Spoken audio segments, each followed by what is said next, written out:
tinha que ter resultado depressa, tem que chegar logo lá, tem que acontecer, né? E muitas vezes a ideia de estar esperando é porque não está acontecendo. Mas o próprio Davi diz que Deus se inclinou para ele, que o ouviu quando clamou por socorro. No entanto, ele teve que esperar. Ou seja, o Deus que se inclinou e que ouviu não fez depressa. E o fato de Deus não ter feito depressa não significa que Davi não tenha crido. Porque se Davi não tivesse crido, na verdade Deus não tinha era feito. Veja essa forte pregação do pastor Luciano Subirá, de como esperar no Senhor. E que Deus os abençoe em nome de Jesus. Tinha que ter resultado depressa, tem que chegar logo lá, tem que acontecer, né? E muitas vezes a ideia de estar esperando é porque não está acontecendo. Mas o próprio Davi diz que Deus se inclinou para ele, que o ouviu quando clamou por socorro. No entanto, ele teve que esperar. Ou seja, o Deus que se inclinou e que ouviu não fez depressa. E o fato de Deus não ter feito depressa não significa que Davi não tenha crido. Porque se Davi não tivesse crido, na verdade Deus não tinha era feito. E não feito depois.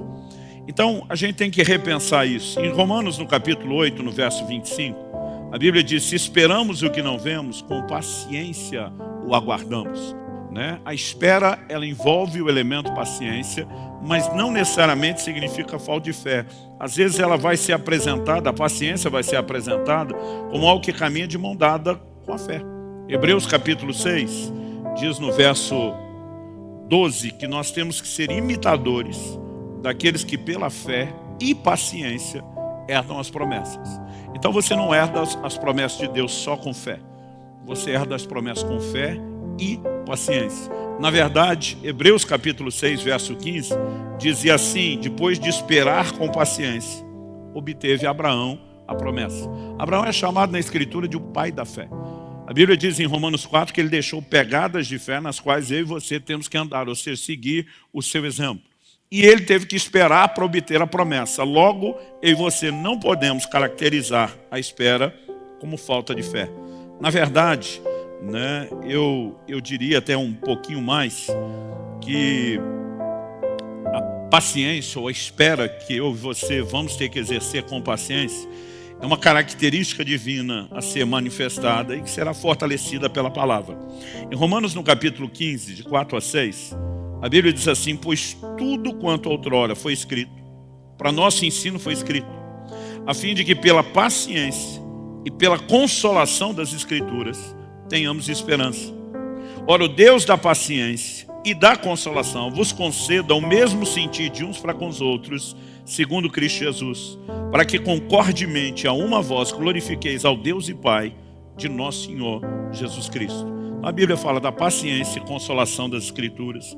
A Bíblia fala a respeito de Deus dar paciência, né, e consolação a cada um de nós. Então, não dá para simplesmente ignorar. Isso é parte da vida cristã e é uma virtude que tem que ser exercida. Mas, honestamente, eu e você precisamos entender qual a importância da espera, porque emocionalmente, para a maioria de nós, ela gera desconforto. Eu admiro quando eu encontro assim uma pessoa que é paciente.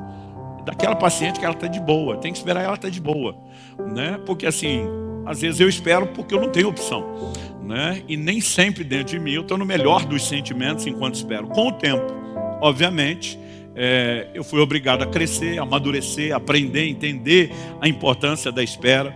Mas uma das coisas que me ajudou foi compreender no plano de Deus aonde ela entra. E a segunda coisa que eu quero destacar aqui, e aqui eu vou gastar um pouquinho mais de tempo do que no primeiro, é que a espera nos ajuda a amadurecer.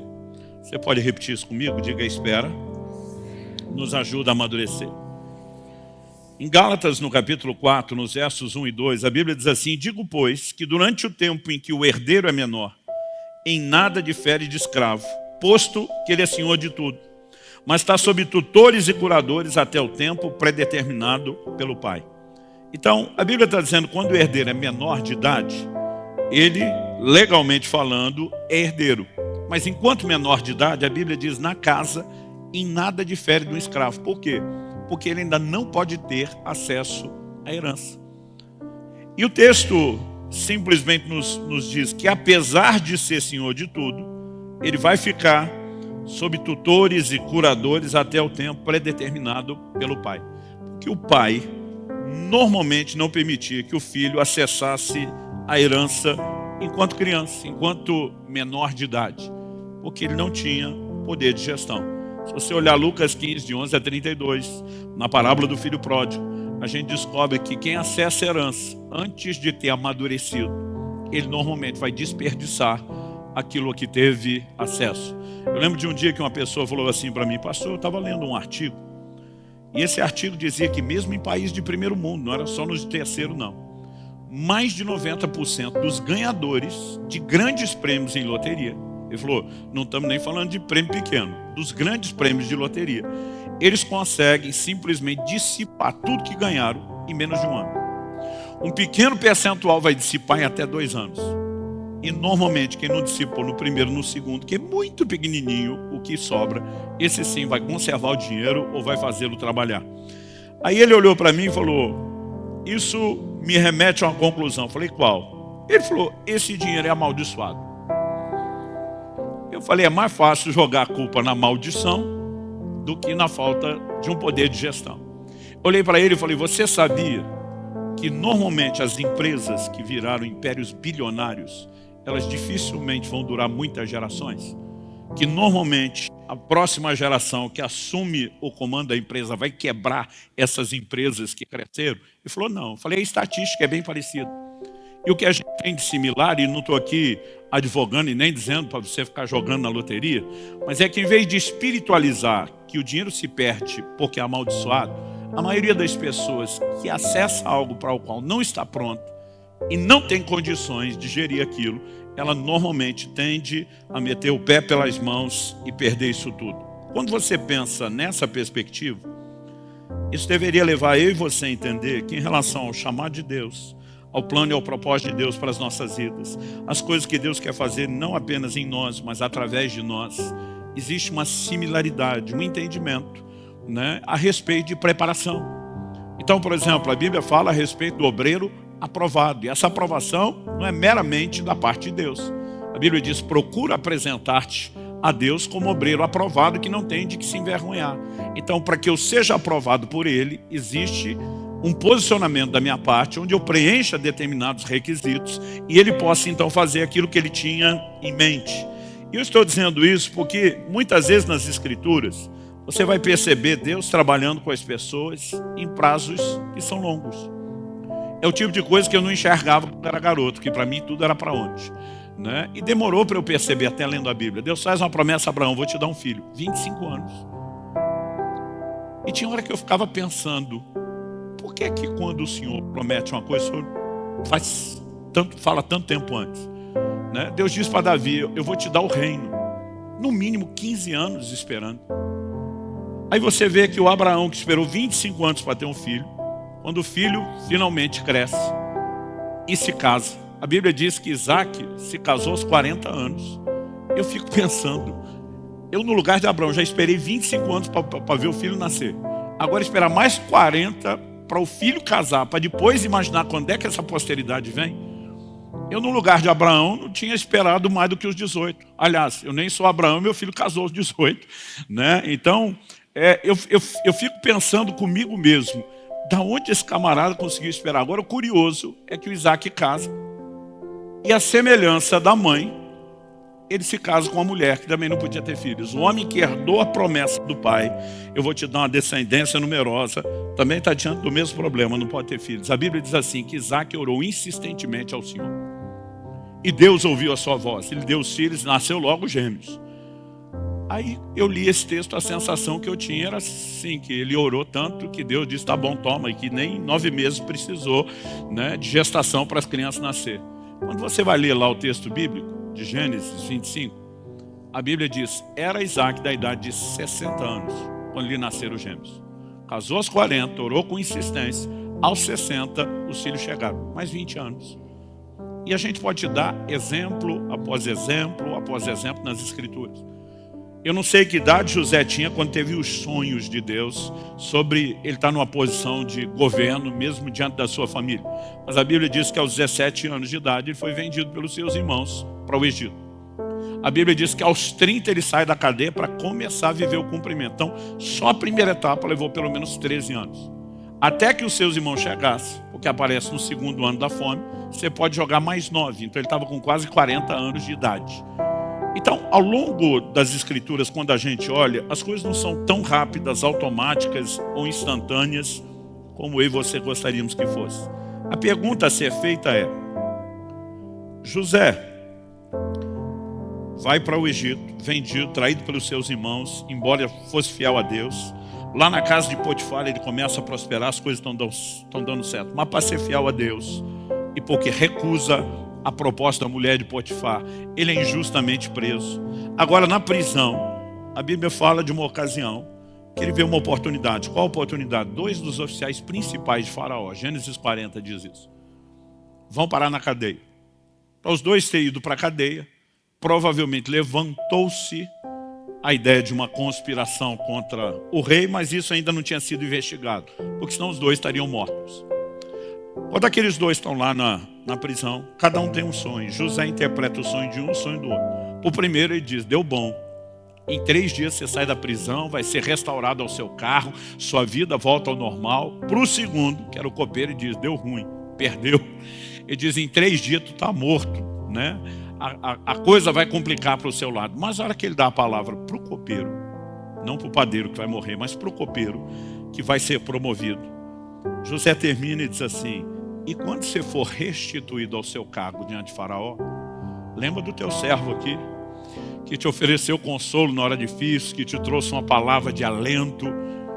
E a Bíblia diz que quando tudo aquilo aconteceu, a Bíblia diz que o copeiro não se lembrou de José. Eu fico pensando, essa história é para você passar o resto da vida contando para os filhos, para os netos, né? Olha, eu estava preso, morrendo de medo, não sabia o que ia acontecer, tive um sonho. O cara interpretou o sonho, me deu uma palavra de Deus, aconteceu tudo exatamente do jeito que ele falou. Quem é que esquece uma coisa dessa? Mas a Bíblia diz que o copeiro se esqueceu de José. Curioso é que 2 anos depois ele vai lembrar. Então você não pode dizer que o problema é de memória, né? Porque a probabilidade de lembrar era mais cedo e não 2 anos depois do ocorrido. Mas muitas vezes o que eu e você não paramos para pensar é que Deus sabe lidar e gerenciar as circunstâncias de uma forma que eu e você não temos a menor noção. Quando José conversa com o copeiro, Gênesis 40, 14 e 15 diz que ele fala assim: porém lembra-te de mim quando tudo te correr bem, e rogo-te que sejas bondoso para comigo, e faças menção de mim a Faraó, e me faça sair dessa casa, porque de fato fui roubado da terra dos hebreus, aqui nada fiz para que me pusesse nessa masmorra. Quando você ouve o discurso de José, é um discurso de dor, de alguém que está ferido, de alguém que está machucado, de alguém que está dizendo: me ajuda a sair desse lugar, porque aqui a coisa não vai virar, as coisas não vão funcionar. Agora a pergunta é: se o copeiro tivesse lembrado de José, e tivesse feito menção de José a Faraó, e conseguisse usar sua influência para tirar José da cadeia, o que seria de José? Assistente de cozinha? Muitas vezes eu e você, a gente acha que tem planos e ideias perfeitas para viver o plano de Deus, mas a melhor ideia para viver o plano de Deus é a do próprio Deus. A verdade é que José nesse momento está com o coração ferido, machucado. Enquanto eu e você estamos feridos e machucados, não é hora de ser promovido. Quem é promovido com o coração ferido, na hora que tiver a oportunidade, vai pisar em quem o machucou, em vez de servir as pessoas que o machucaram, que o feriram. O que é que Deus queria de José? Que ele fosse um instrumento da parte de Deus para sustentar os irmãos que o injustiçaram. Mesmo com tudo aquilo que fizeram, Deus diz: eu quero que você pague o mal com o bem, eu quero que você externe o meu coração. Eu acredito que você dá conta disso. Naquele momento inicial, José não estava pronto. E muitas vezes Deus não pode deixar que as coisas aconteçam depressa na minha e na sua vida, porque sem a espera, eu e você não vamos passar pelos processos de amadurecimento, de correção, de ajuste que eu e você precisamos passar. E quando eu olho para as Escrituras, eu não consigo, é lógico que hoje é muito mais fácil falar disso, né? Eu não consigo simplesmente ignorar a importância de processos e que os processos têm que ser respeitados. Em Marcos, no capítulo 4, de 26 a 29, Jesus disse ainda: o reino de Deus é assim como se um homem lançasse a semente à terra.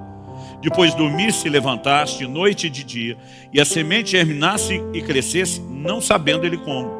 A terra por si mesmo frutifica. Primeiro a erva, depois a espiga, por fim o grão cheio na espiga. E quando o fruto já está maduro, logo se lhe mete a foice, porque é chegada a ceifa. Então qual é o mecanismo? Primeiro você planta. A semente foi plantada, vai germinar. Quando germinar e romper terra afora, né, o que é que vai aparecer? Primeiro a espiga. Depois vai encher de grãos na espiga, mas não adianta colher enquanto não estiver maduro. Processos. Esses processos têm etapas, essas etapas requerem tempo e não adianta antecipar absolutamente nada disso. Eu li uma história muito tempo atrás de um camarada que viu uma lagarta, né, no quintal da casa dele, numa das plantas, e ele queria acompanhar o processo, viu ela fazendo casulo, e ele estava ansioso para ver a bichinha transformar em borboleta. Mas ele relatava que aquilo demorou e demorou muito.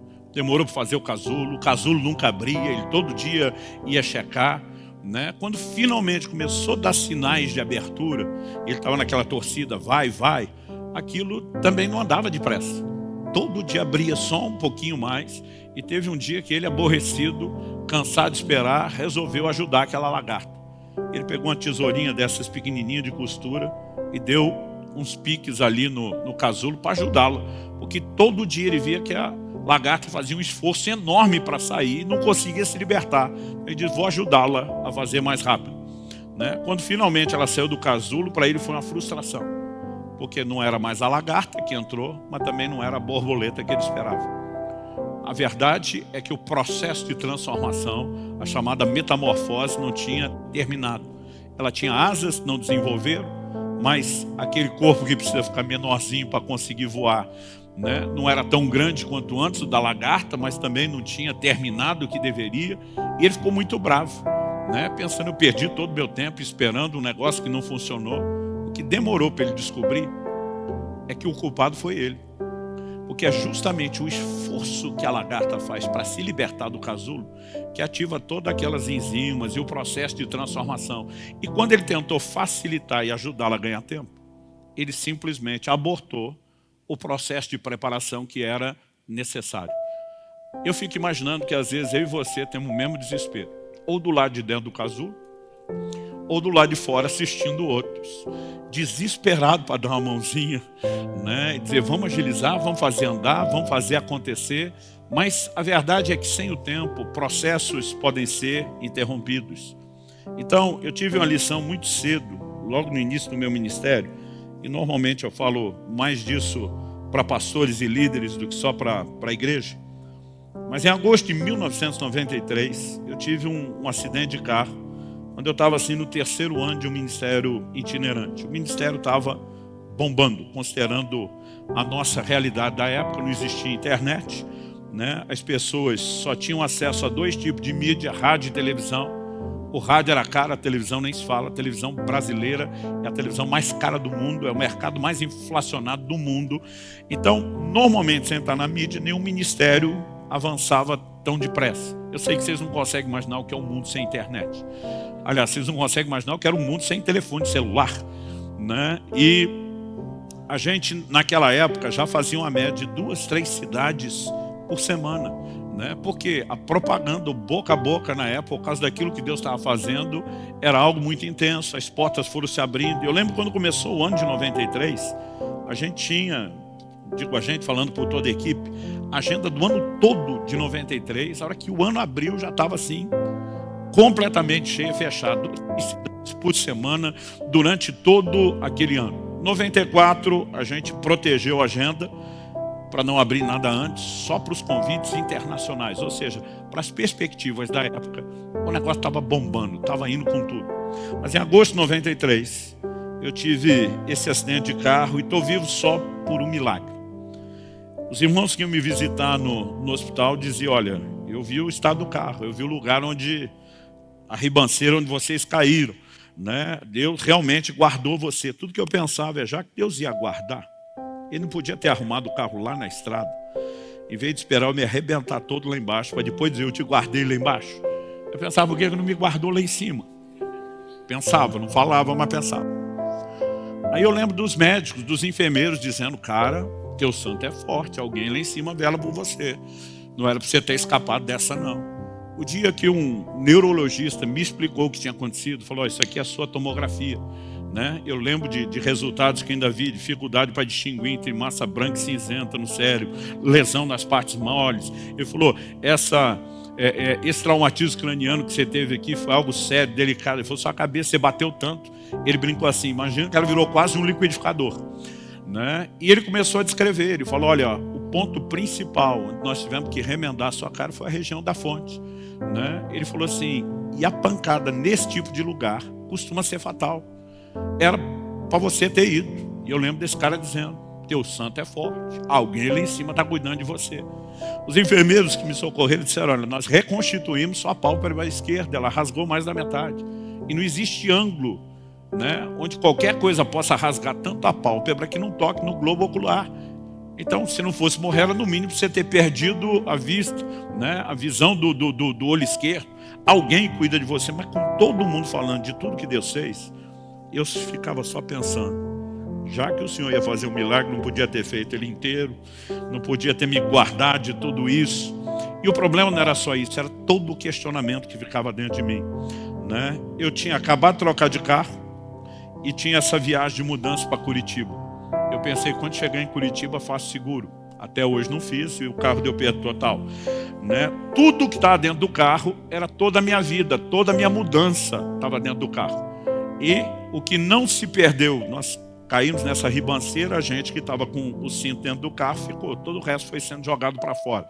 Né? O que não se perdeu na chuva e no barro, na lama, foi roubado. O link da pregação completa está na descrição do vídeo. E por favor, siga nosso canal para nos ajudar e que Deus os abençoe em nome de Jesus.